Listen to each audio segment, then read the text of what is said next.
Hey, it's Austin James. If you're like me, trying to live your best life while living with diabetes, you can relate to worrying if you're doing a good job managing your diabetes. I use the Freestyle Libre 3 Plus sensor to get real-time glucose readings and see the impact of every meal and activity to make better decisions. The Freestyle Libre 3 Plus sensor can help me live life with diabetes on my own terms, and it gives me more time for the things I love, like being a dad and a musician. Now this is progress. Learn more at freestylelibre.us. For prescription only. Safety info found at freestylelibre.us.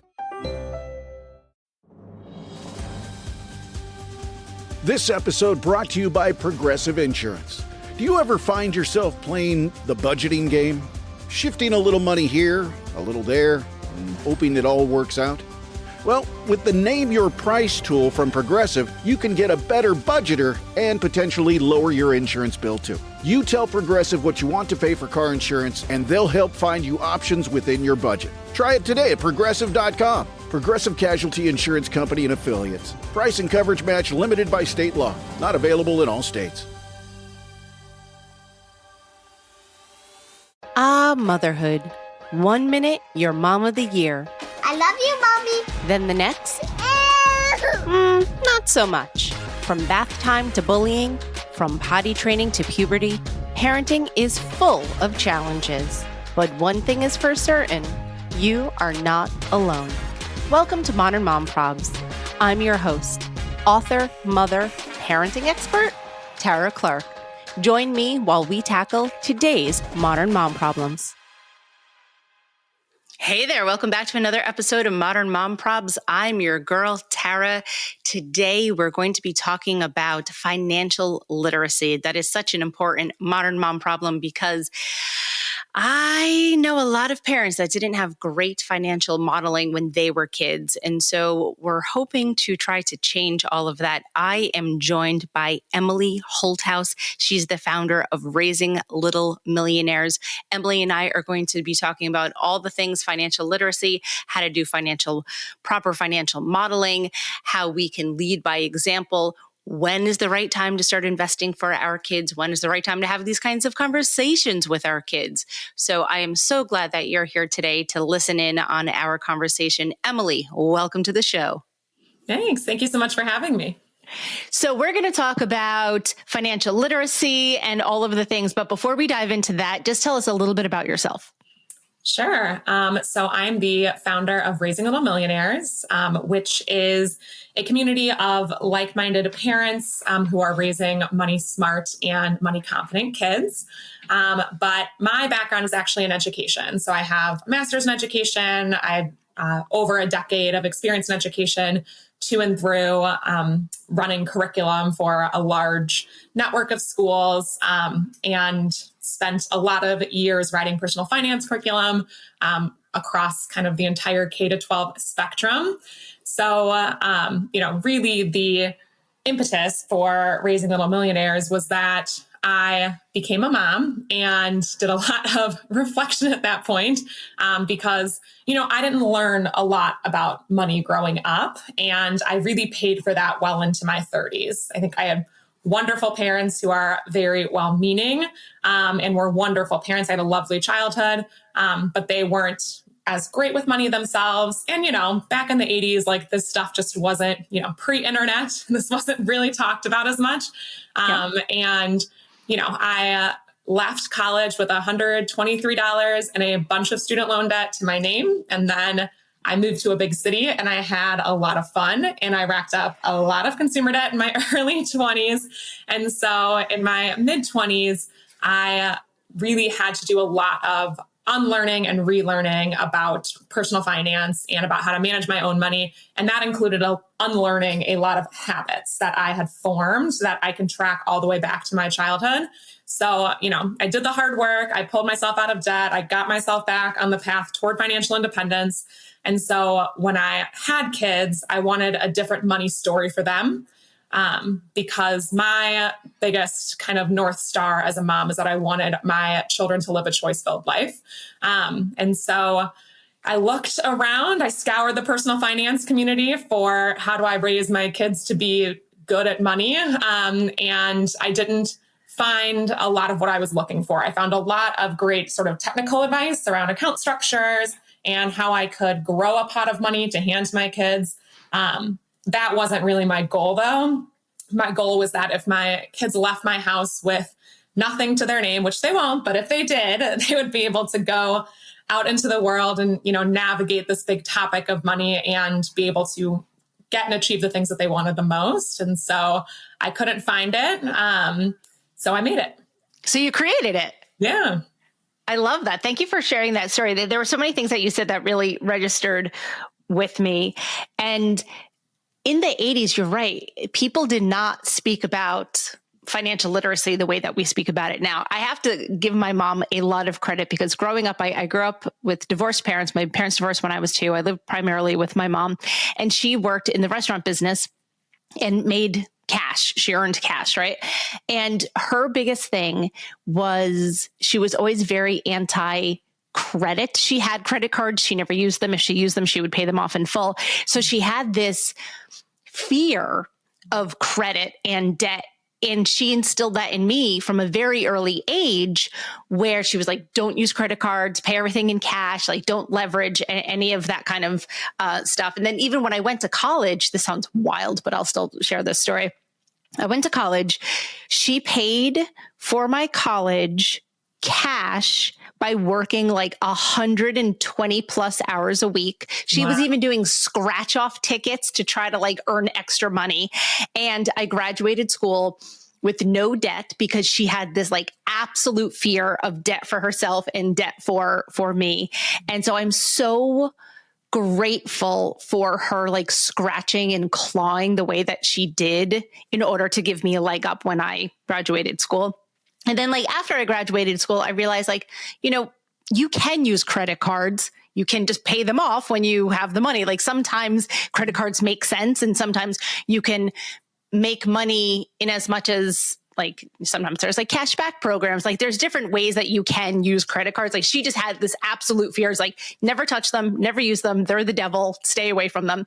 And maybe that was just sort of like her old school, I don't know, self-talking. But I think now I do use credit cards and then I pay them off. And so I have a very good like relationship with that. But I am grateful to my mom for instilling that like little bit of fear of like, don't sink yourself with things. And so that's my background story on that. But I want to talk about big picture.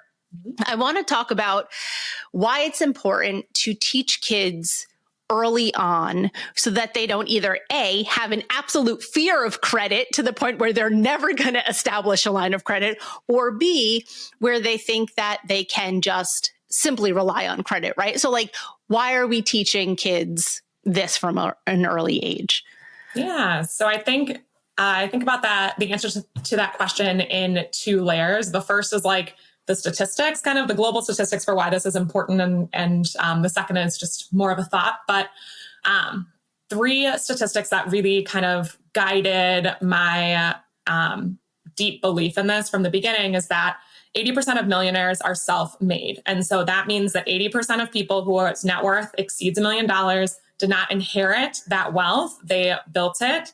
The second statistic is that the vast majority of wealth, 90% of wealth, is lost by the 3rd generation. And so even when we're trying to build generational wealth and we work really hard and we want to pass that down to our kids, we're not passing down the habits, the mindsets, the knowledge for our kids to understand how to maintain and grow that wealth. And the third statistic that always still shakes me, where it's moving a little bit now, but as of 2024, only 17 states required one standalone personal finance course to be taken before high school graduation. And so There were some states that allowed, a unit on investing within a math class or, whatever that may be. But ultimately, our kids really aren't learning about money in schools. And our knowledge of money, our habits around money, how we use money is probably one of the most consequential set of skills that we have for our entire life. And it's not being systemically taught in schools to that level of magnitude. And so it is really important for us to take that on as parents. And Also, this is like a little known fact, but most states actually have personal finance standards for children for K to 12, and they go back to kindergarten.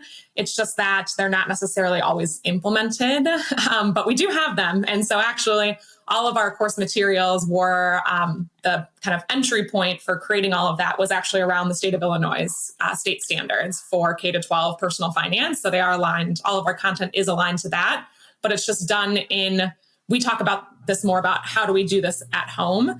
And then my other kind of thought on this is, even if you don't think you're teaching your kid about money, you're teaching your kid about money. Even if you never say the word money to your kid at all, like they are absorbing those habits and mindsets from you. They see how you react when they ask for the toy at Target. They see how you react when the unexpected bill comes in. They see what you do when they're interested in buying their first car or making their first larger technology purchase like an iPad.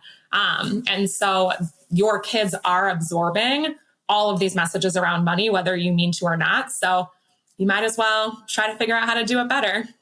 Yeah. Wow. It's so true. There's so much modeling. I mean, just literally every day modeling that goes around finances, even at the supermarket, right? Making the choice to buy this product or that product. Is this product on sale? Is that product not? All of those different things the kids are soaking up. I know my son is he'll be 13 soon, and he's very money conscious because I know his friends, like within their group, like their friendship group, they talk a lot about money. They're like, let's save money. Let's like buy a house together in like Texas, or we're going to go to Canada and we could like scrape our money together and all live together. It's very cute that they're having these conversations already, but they're very focused on that. And I think that's wonderful to already have that mindset. Now, I don't know if they're going to like up and move to Texas tomorrow, but but you know what? But I like that they're thinking about budgeting and all of those things that come into that. So a lot of parents feel uncomfortable talking about money because it was uncomfortable for them growing up, right? Like we spoke about what it was like for us growing up in our respective households when it came to money. And I think a lot of parents feel like, oh, well, it's not like the proper thing to do, or my kids aren't ready, or they're not going to be receptive to it. So like, what are some simple approaches that parents can do to sort of like weave these financial lessons into their everyday lives?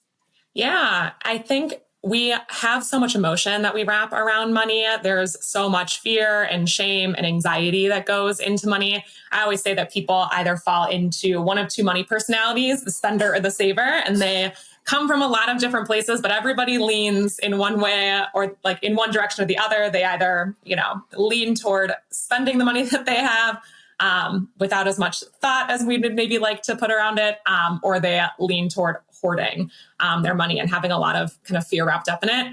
And I always say that my greatest hope for my children in terms of money is just that money is not a charged topic for them. And so we talk a lot about money conversations and how important it is to maintain a neutral tone around them, because what we really want to reinforce with our children is that money is a tool, and it's a tool to get the things that you want the most in life, right? That could be buying your time through, an early retirement kind of saving plan. It could be buying the experiences or the trips or the traveling that, you really feel connected to. And so, I always say, number one, the biggest thing is just, let's try to take the charge out of it.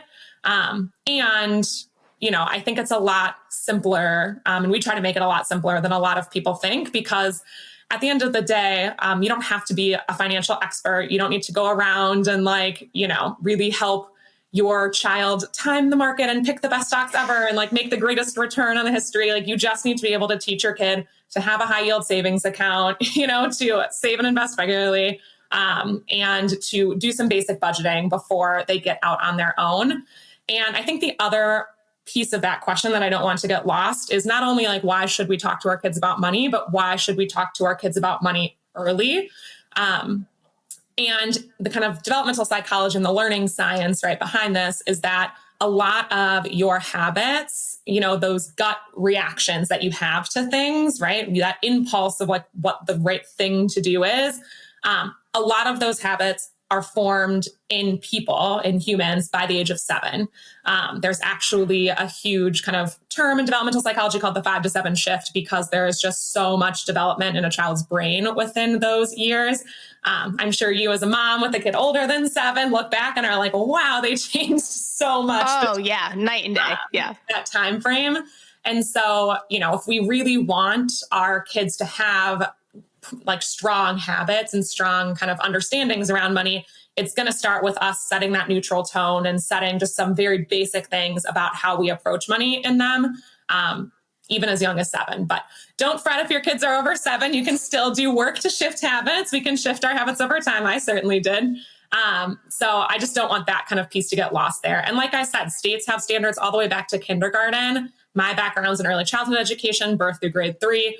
And so, if we can talk to kids about numbers in preschool, we can absolutely talk to them about money. And so that's just kind of something I don't want to lose. Second is some actionable advice. There are a few things that people can really do. I like to talk about how we recommend introducing budgeting. And it starts with piggy banks, but how to do them a little bit better. So, piggy banks are cute and they're not bad tools. My sons both had piggy banks until the time they were around 4. But the piggy bank, right, what it teaches is that money goes into a big pot, money comes out of that big pot. It's not teaching us how to form a mindset or a habit around money other than put it in here and then spend it. So what we recommend is around 4 to 5, when you feel that your child is ready for it, to move them away from the piggy bank and to introduce a 4-jar system. And so the mindset that we're looking to reinforce here is that when money comes in, first, it gets divided amongst our goals, and then we spend from what we set aside for spending, right? That's the opposite mindset of money comes in, I spend it, and then I save what I can. And if we start this early with children, and that just is how they have always oriented to money, how they've always understood money, they're going to be in such a better spot when they leave our homes. But so we really we call this one of our big 3 mindsets around money. It's one of the mindsets I want to make sure my kids have before they leave. But they get the money in and they split it amongst 4 jars. And those 4 jars are spending, saving, investing, and sharing. We call the investing jar the grow jar. So spend, save, grow, and share. And sharing is charitable giving, but we call it sharing because kids inherently understand that concept. Around 4 or 5, I would start kids with 3 jars, just spend, save, and share. And then we recommend adding the grow jar in around 6 years old, when kids are better able to start to think about investing in entrepreneurial ventures or investing in the stock market. We have a whole reel on our Instagram about introducing the stock market at 6 years old and what that actually looks like. And then when they put the money into those jars, you want to put it in certain percentages. We have a recommended percentage, but ultimately the percentage should shift and will shift based on their goals. So if they have a compelling toy that they're saving up for, they may start putting a larger percentage in their saving jar for now. You are going to help your child kind of monitor that with another system that I can describe as well, called a weekly money check-in. But ultimately, the money comes in, it goes into the 4 jars. And then when they want to go spend money, when they want to go to the concession stand after the high school basketball game you took them to, or if they want to bring their spend jar to the grocery store with you and pick out a few of kind of the snacks that they're most interested in that may not make the grocery list, then that's where that money's coming from. And so, we keep kids on the jars all the way through 9 years old. And then at 9, we recommend shifting to a simple paper or app-based budget. So now what they are doing is what I call pre-planned budgeting. Under 9, money came in and then they budgeted it to their different categories. 9 and above, they are able to think, okay, what money is coming in from my allowance or my lemonade stand or whatever that may be, and start to say, when that money comes in, here's how I plan to use it. Here's how I plan to save for it.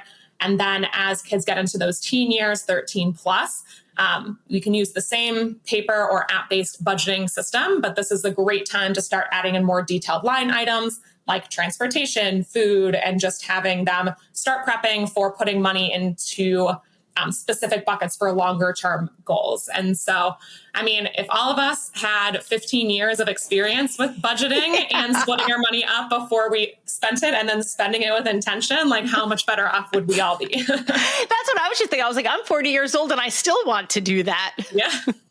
Yeah. And there's a lot of like budgeting tactics out there, even for adults. There's a really popular one that revolves around envelopes. And it's the same thing as splitting your money up into jars. It's just splitting them up into envelopes. But that is a really big entry point to budgeting for a lot of people that really helps them kind of understand how to do it better.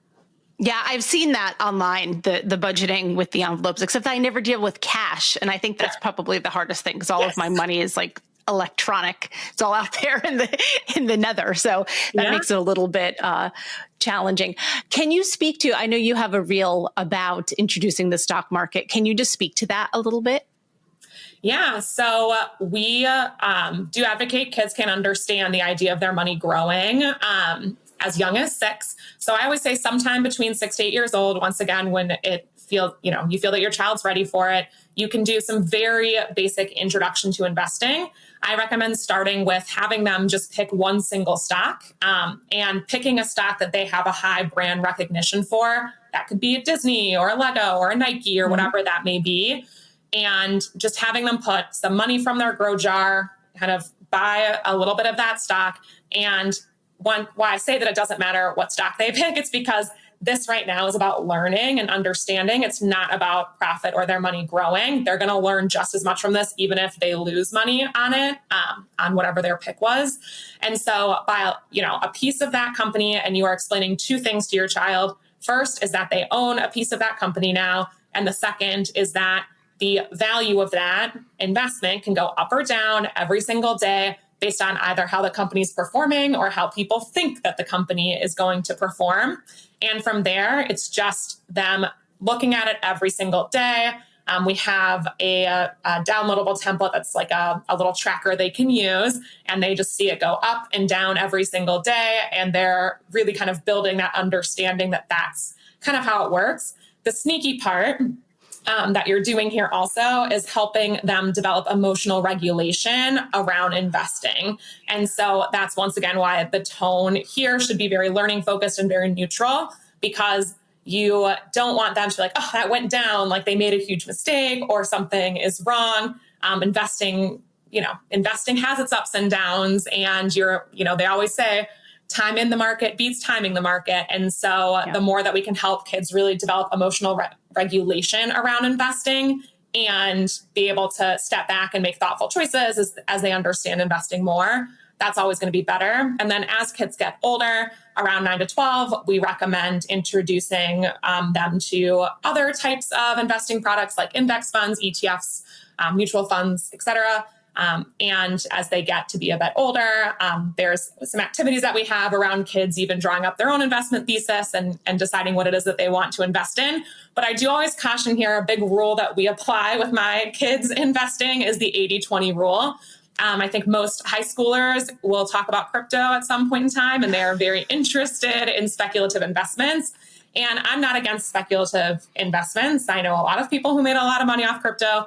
And I know a lot of people who lost a lot of money in crypto. And so we always say is if your child's interested in investing in something, they're interested in exploring real estate or crypto or some other type of speculative investment, just use the 80-20 rule. At least 80% of their portfolio should be in tried and true investment vehicles like index funds or a mix of, stocks, index funds, bonds, et cetera. And 20% they can, bet on their speculative investments. That being said, I always say that there are some types of investing out there that can get really risky. And so if your child is starting to be interested in investing in things that you don't understand, that's probably going to happen at some point to all of us.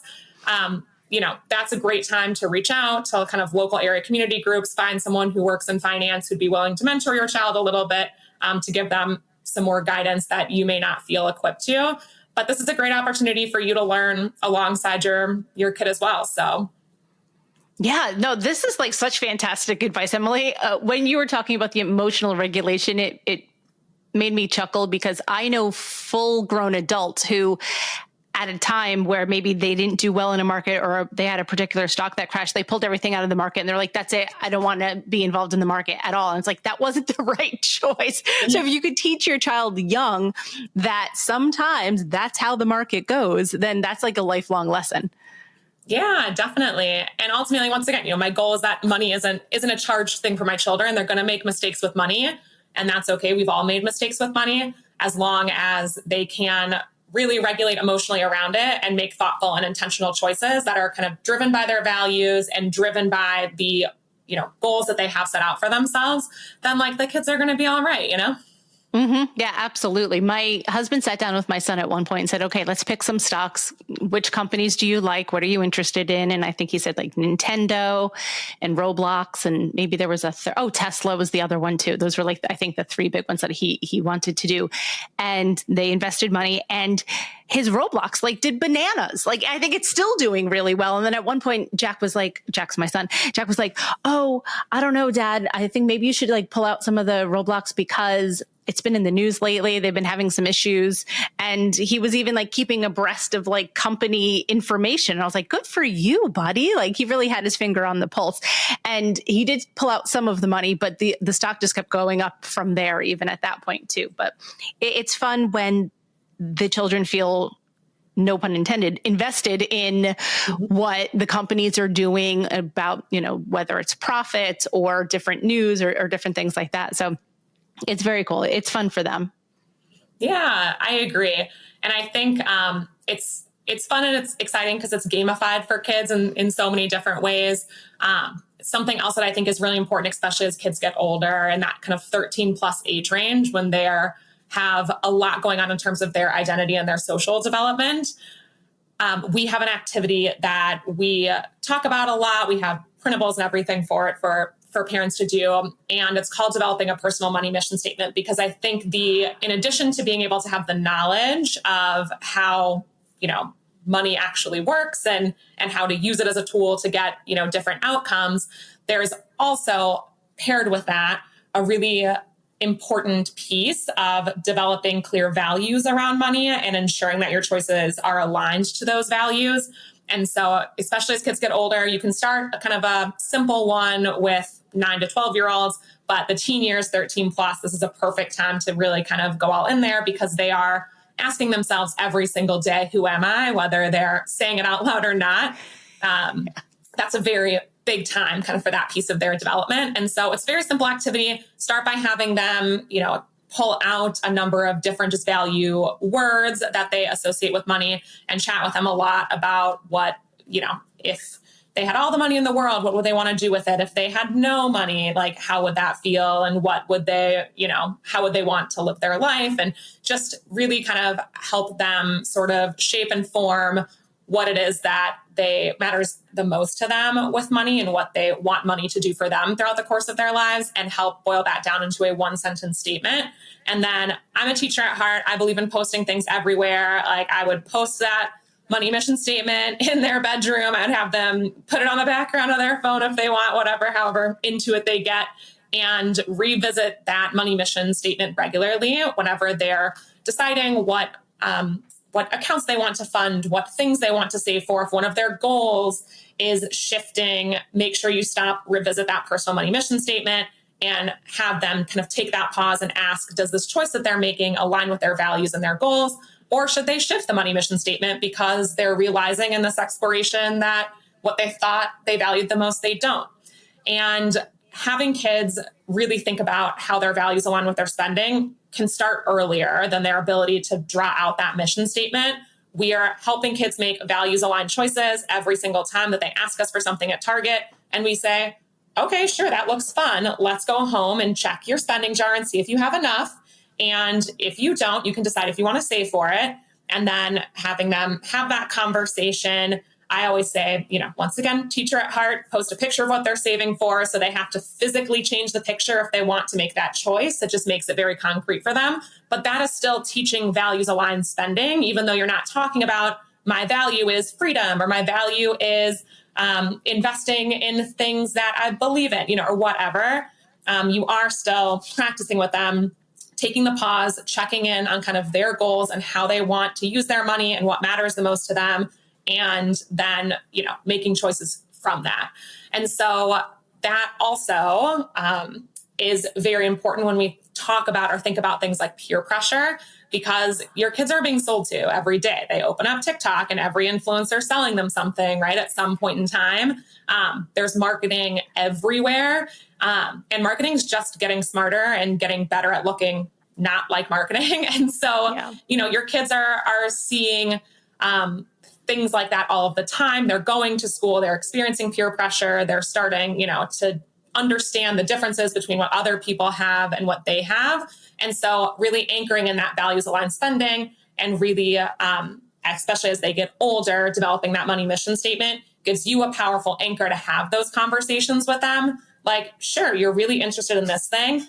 That looks fun. And let's first see if we can afford it.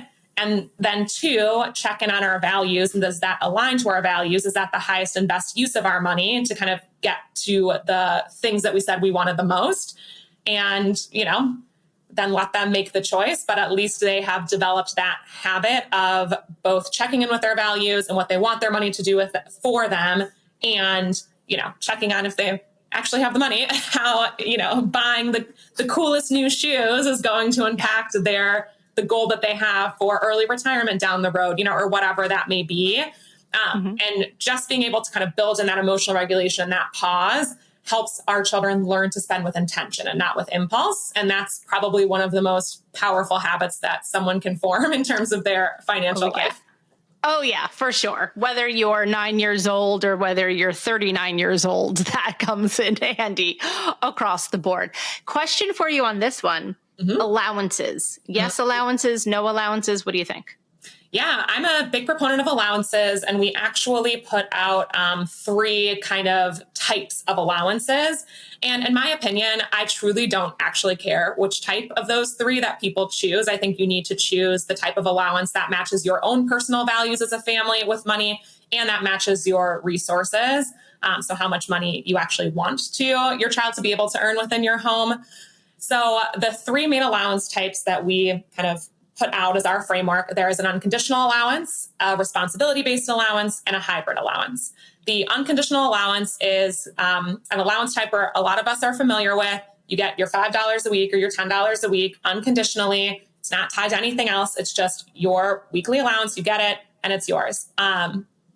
We actually really advocate for an unconditional allowance with younger kids, especially under 6 years old, because, before they get through that 5 to 7, right, developmental shift in their brain, it is really hard for them to demonstrate the reasoning and logical thinking necessary to really understand and maximize the other allowance structures.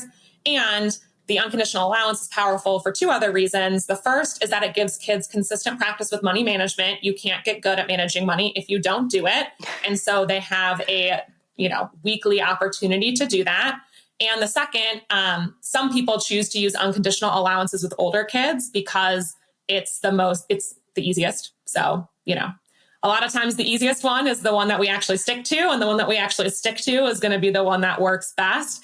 And it controls the resources. So I know that for my resources, I can afford $10 a week for this allowance. And so that's what I'm going to give, or $5 or whatever. And some people love it because if a child cannot earn money within your home and they want more money to reach a goal, they have to figure out how to earn money outside of your home. And so for some people who are very passionate about entrepreneurship, this might be a good fit for you. The second type is the responsibility-based allowance. This is where you have kind of a set of responsibilities around the house that a kid can complete, and there's a dollar amount tied to each one. So you wash the car, you earn $2. You organize the playroom storage cabinet, you get $5, whatever that may be. And your child can earn money based on what they do. 2 caveats here is that it is very appropriate to cap that amount or cap the number of tasks. Once again, to control your own resources, you can do up to $10 worth of responsibilities or whatever that looks like for you, or you can not cap it, whatever. That could get crazy. Yeah, That could get very expensive. Yeah, they might have a really big savings goal. So it's, up to you how you handle that. But the benefit of this allowance type, why a lot of people love it, is it connects earning to effort in a very clear way for kids. The drawback of it is that if your child could choose not to do anything, and then they don't get any of the money management experience. And so, sometimes if that's the case, if they're being quote unquote lazy, or they don't want to do some of those things and earn that money, usually the issue, or usually the root cause of that, is that they don't have currently a very compelling savings goal to them. So that's a good time to step back and say, okay, they're not really motivated right now to do these. They're not really excited about a goal. So let's go back and revisit their goals. And then the third allowance structure is the hybrid. And this is the one that I recommend using with kids 6 and over.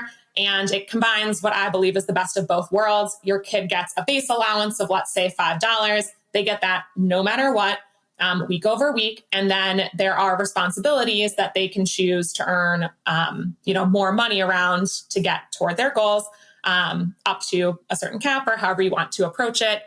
And so that's really kind of the 3 frameworks we postulate. The one overarching thing that makes this work, it's where most people get allowances wrong, is that there is a difference between what we call chores and responsibilities. So you are part of a household. There is labor that goes into maintaining that household. You, as a contributing member of the household, have to do some of that labor. I use the term chores for that because I think that's the one that just most of us grew up with. And, when I'm going and I'm saying I'm doing unpaid labor out in the house, I'm calling it chores. And your child should have some too. I recommend giving them 2 to 3 consistent chores. You can add more, 3 to 4, 4 to 5 as they get older. And those should be things that don't change week over week. You can change them if your child demonstrates interest in something, or as they get older, you can kind of change them to be more age appropriate. But generally, those chores should stay the same. That consistency is actually where kids build habits. It's repetition that kids learn from, not lectures. And so, you should have those. They should be clear to your child what they have to do. I recommend writing them down, put a poster on the wall that says Jack's chores, Jack's, responsibilities if you're doing a responsibility or hybrid allowance. Also, funnily, one of my sons is Jack. So you said that. So I love it. So I actually do have a poster right here that says Jack's chores. Jack's chores and Jack's responsibilities, and make those really clear. And so those chores may be things like making your bed. One of my son's chores is picking up the playroom at the end of the night. We call it the truck room. It's not pretty. It's not the best, but everything gets put into a bin and shoved somewhere, which is I love that. But that's part of his bedtime routine, right? Is he goes and he picks up the truck room, and then we go upstairs for bath. And so, that is really important for kids to understand, that they don't just get money for doing something around the house. Like, there is just labor that goes into the house, and they are part of that family unit. I love all of those suggestions, Emily. Those are so good. I was taking notes, but luckily I could go back and listen to this again and then keep listening to this again, because there's so many good things. I am definitely going to take away the 4 jar spending. I'm going to bring that up to my husband and my son later on, because what happens is many times my son will receive money for holidays, for his birthday, for, random things, Halloween, Thanksgiving, all the stuff. I don't know. I feel like getting money for Halloween, but we are. And it often just goes, like you said, into the piggy bank, which is fine, but then it's just sitting there waiting to be spent at some point, right? So it would behoove us, all of us, to have a better plan as to what to do with this money over time. Yeah. And I always say the 4 jars. We talked a little bit earlier about people's different money personalities. The 4 jars are the remedy to both, right? To being too extreme in either direction. So people who tend to spend, when your money goes into one big pot and comes out, it's just reinforcing what I had, which was a deep consumption habit. It was just money came in. I didn't know when more was coming. I got excited to think about all the things I could spend it on. I spent it. And then I tried to save what was left. And spoiler alert, very rarely was anything. It's hard. And the 4 jars interrupts that, right? Because it means that first money comes in, it gets split amongst your goals. As kids get older, this can even be automatically like from their paychecks into different accounts. And then helps give you a very clear spending jar and spending bucket of like what it is that you've said that is, meant to be spent on enjoyment. On the other hand, for people who, to prevent kind of your kids developing a fear around spending, the spend jar also gives kids permission to spend. And so they know that the money's come in. They know that they've nurtured their goals first. They know that they've made intentional choices about what percentages, right, are going to each of their goals. And they can now feel comfortable and safe spending what they have set aside for spending. That's what it's meant to be used for. Money is a tool to get what we want the most. And I do believe in a healthy balance there where I want to be able to use my money to get the experiences and kind of the things that will bring me value right now in my life. And, I also have these bigger values around how I want to save and invest my money for even bigger goals. But I do think what's kind of funny is like, we talk about this a lot in like if you are in kind of any of the financial independence, retire early communities, a really hot topic in the past few years has become retiring like to something versus retiring from something. And so there's that's a good idea. I like the mindset shift. Yeah, because a lot of people are just like, I know that I don't want to do this job anymore. Or I know 9 to 5 is not for me or whatever it is. And so they just save, reach this huge, amazing milestone where they can retire. And in some cases retire early and really early. And then they don't know what to do with themselves because they didn't do the thinking around like, and what was I saving all that money for? What did my ideal life look like? When I hit this milestone, I'm not working, but I'm not necessarily happier because I haven't found and identified, those things that make me happy to use that money for. So it's a hot topic, which is really interesting. Yeah, no, that's super, super interesting. I'm going to ask you a question that I ask all of my guests, and I'm super curious to see what you're going to say. What do you think is the biggest modern mom problem right now? Okay, so I really feel like this is the podcast equivalent of being asked what your Real Housewives tagline is. And so I've spent a lot of time thinking about it. I love that. And it's like, there's never quite the right answer. And it's not money related, but I had this aha this morning as I was continuing to think about it. And I saw kind of an interview on TV or a guest on a show once. And this is related, so bear with me for a second. Yeah, no. Do what you got to do. We got time. That guest was asked, what's your best advice to give to like a 21 or a 25-year-old young woman? And she responded, it's not about if he likes you, it's about if you like him.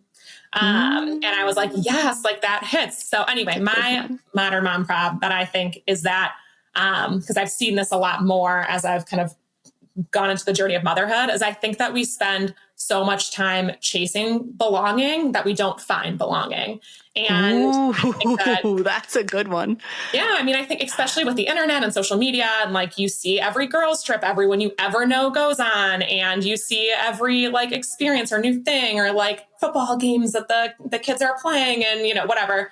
And, especially as I've sort of, become a mom and made a lot of mom friends, kind of been in this mom community for a long time, I think we are oftentimes much more concerned with what we're not being included in or what we're feeling rejected from, that we're not taking those times to really authentically connect with each other and find our people and like find the experiences and the things that really bring us joy.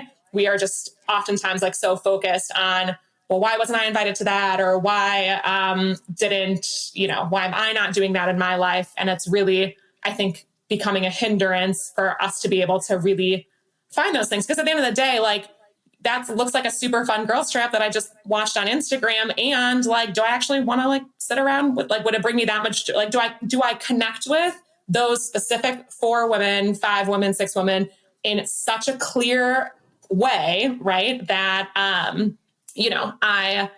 I actually am being left out of something, right? Versus like, I'm just kind of looking for that sense of belonging. And that mindset is really then preventing us from really focusing on like, what am I bringing to the friendships and the people around me? And where am I finding the most authentic and deepest connections? And then how am I spending my time and mental energy? Because we don't have a lot of it as moms left over at the end of the day. really nurturing those things, right, instead. I love that answer. It is so original and unique compared to many of the things that I've heard. It's tied together with it, but it is so unique and original. And I love. I agree 100% because that happens to me too. I spend a lot of time on social media. I spend too much time on social media, and I see those types of mom trips. And you're like, oh man, that looks like fun. Or you'll see something else. You're like, oh man, I wasn't included or I wasn't invited. But you're right. You have to think about your own communities that you are invited to and that you do have a wonderful time being at. So it's like, the grass is not always greener. The grass is green where you tend it. Yeah. And this, I always connect this or think about this to like something that my mother-in-law actually told me when I first had my oldest son. And she had said, the most important thing that you can give your child is a healthy self-esteem.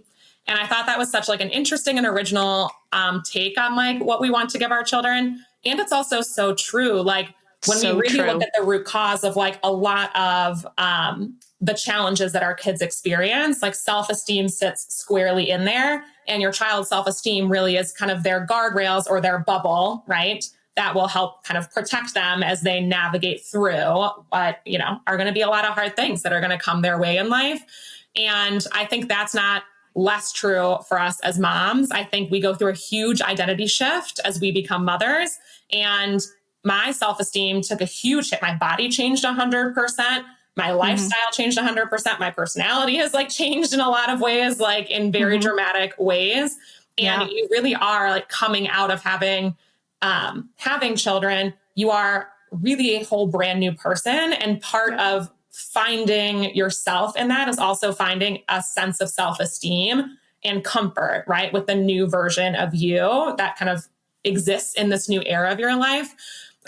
And that's really hard to develop. And I think that once again, it's the self-esteem is the root of a lot of challenges we have as children. And it becomes the root of a lot of challenges that we have in every era of our life, including motherhood. And so I think it's an important mental reframe, right? To always say like, am I chasing belonging in this moment? Or am I truly focused on finding belonging? And where am I finding belonging? That was such a good one. We need to have your mother-in-law on the show because she sounds very wise and insightful. Oh, and she's a hoot to talk to. So she would keep everyone laughing. I can promise you that. Oh my gosh, that's amazing. I love it. Emily, tell everyone where we can find you online, where we can see more about your courses. Tell us all the stuff. Yeah, so we just actually today, right before I hopped on to chat with you, released our full online course suite. It is a practical modular system to raising money smart and money confident kids. It works very simply. There is a 2-hour foundations course that gives you the kind of all the foundational knowledge from what are the big 3 mindsets we want to instill in our kids around money through how to navigate outside influences and financial pressures, to what kids can learn at every age. We talk a little bit about grandparents who love to spoil your kids or shame them, either way. And then with that kind of foundations course, and that talks about allowances and all the great things in great detail with a full printable toolkit to implement. You pick a master class that matches your child's age. We have 4 kind of age bands, and that master class really gives you the how. And so you developed all the what and the why in the foundations class. Like now, what does a money check-in look like with a 3 to 5-year-old? What does a money check-in look like with a 9 to 12-year-old? What does a budget look like with a 9 to 12-year-old or a 13-year-old? And so that's it's a very practical and modular system. We try to make it very easy and give you every resource that you can find. So you can find those courses on our website, raisinglittle.millionaires.com. Additionally, kind of the main platform that we're on is Instagram. And, you can follow along with us there and get daily tips, tricks, and inspiration. You can also find a link in our bio that will take you to our website where you can find our blog, find those courses, and kind of a lot of great resources there. I also do have a free guide that you can get on Instagram. It's linked in my link in bio, to 5 everyday moments to teach kids about money, because, as parents, we don't have time for complicated lessons and big things to do. And where our kids are absorbing most the most messages around money is really in those everyday moments. So we do have that free guide as well that you can get there. So follow us on Instagram Threads. We also have a TikTok, but Instagram is really where it all goes down. Yeah. Awesome. I love it. You have so many great resources. I mean, I think that all the time. I'm like, where is she coming up with all this stuff? It's so good. It's in my brain, literally. It's all just up in here. And it was ruminating around up here for a few years until I finally wrote it down. And actually, to be honest, that we didn't talk about this as much up front, but Raising Little Millionaires started because I wrote an ebook for myself. So I couldn't find the information that I wanted about like, okay, but like what really can my kids understand about money? Like just a couple core concepts that they can get between 3 to 5 and so on and so forth. And let me just write those down somewhere. And so I originally had an ebook that I made for myself and then got encouragement from others, was like, other people need this information too. Because for me, like my background is an educator, right? That's my graduate degree. That's my like main experience. And so objectively for me, who's written personal finance curriculum using K-12 standards for personal finance for years, it should be really easy for me to figure out how to do this in my own household. And like, I couldn't even figure it out because I couldn't even find time to shower, you know? So like, I still can't find time to shower. My kids are a little older, but you know, I have felt like if I can't figure this out, other people, you know, need support with it as well. So we started with an ebook that was just, you know, me writing it down for myself and then just wanting to put something out into the world that I really needed as a parent, and finally found the time to, you know, put together. Well, I'm so glad you did. And thank you for coming today and chatting all about it. And everybody go follow Emily. And thanks for being here today. Yeah, thank you so much for having me. Thanks for listening to today's episode of Modern Mom Probs. I hope you enjoyed our deep dive in today's problem with me, your host, Tara Clark. Join me next time when I'll be interviewing another great guest and tackling another modern mom problem. If you enjoyed today's episode, please leave us a review and a rating. As always, you could head over to Modern Mom Probs on Instagram and give me a follow, or check out my book, Modern Mom Probs, A Survival Guide for 21st Century Mothers, available online wherever books are sold. Well, that's it for today. See you next time, folks.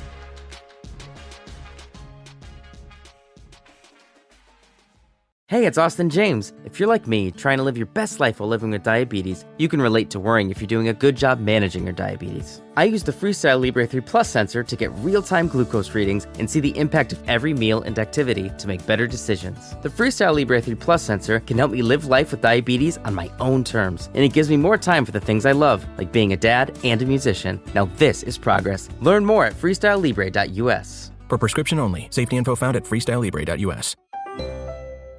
AI agents are everywhere, automating tasks and making decisions at machine speed. But agents make mistakes. Just one rogue agent can do big damage before you even notice.